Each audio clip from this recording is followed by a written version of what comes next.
Hey guys, I just wanted to hit on a couple of the things that Katie mentioned in our prompt in the first video blog post. Um, One of the things that she pointed out was also something that I really found interesting was the quote that she used um, that was talking about access.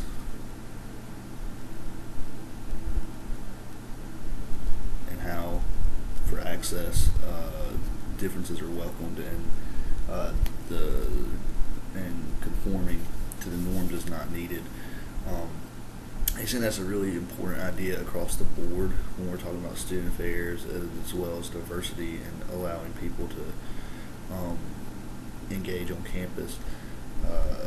We draw people from a lot of different backgrounds, and we want to make sure that we're not excluding them or making them change who they are to fit to our views, which probably is kind of a goal that's going to be really hard to attain.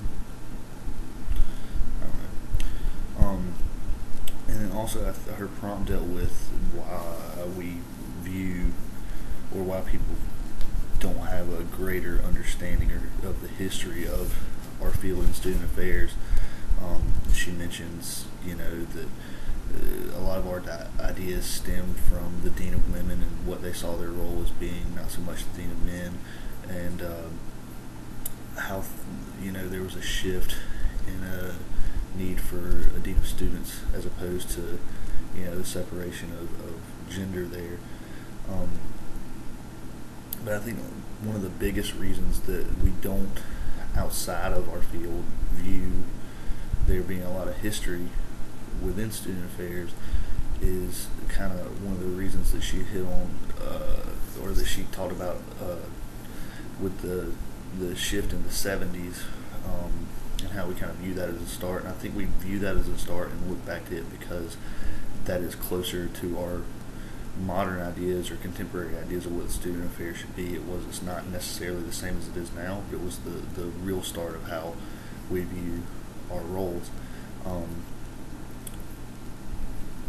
I wrote some stuff down too.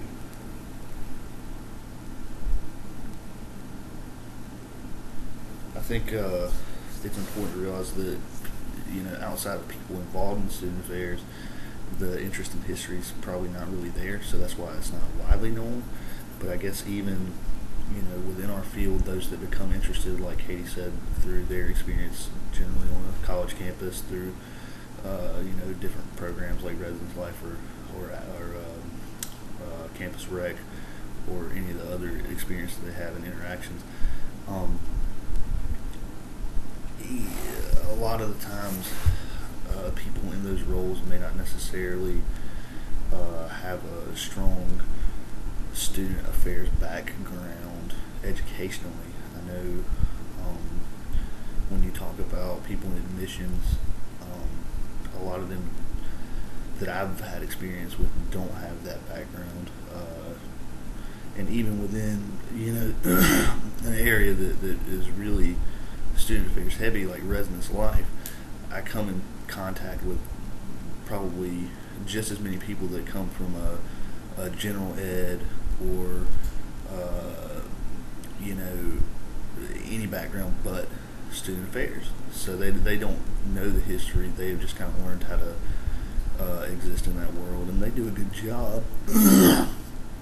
But historically, it's not necessarily important. And I think in some of the other ideas are we view ourselves as young, like I said, because our modern ideas come from the 70s, and those earlier examples, especially like that we read, of what would now be considered student affairs, not necessarily then, don't line up with what we're trying to achieve.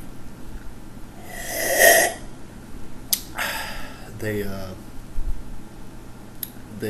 saw the student development piece as being very separated from the academics, whereas now we have a desire to have kind of a holistic view of student development that bridges that academic and personal development, so that students can view the connections between the two.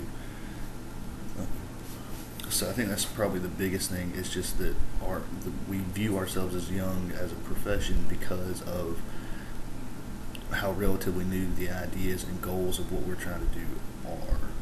In my mind, I may be wrong, but yeah.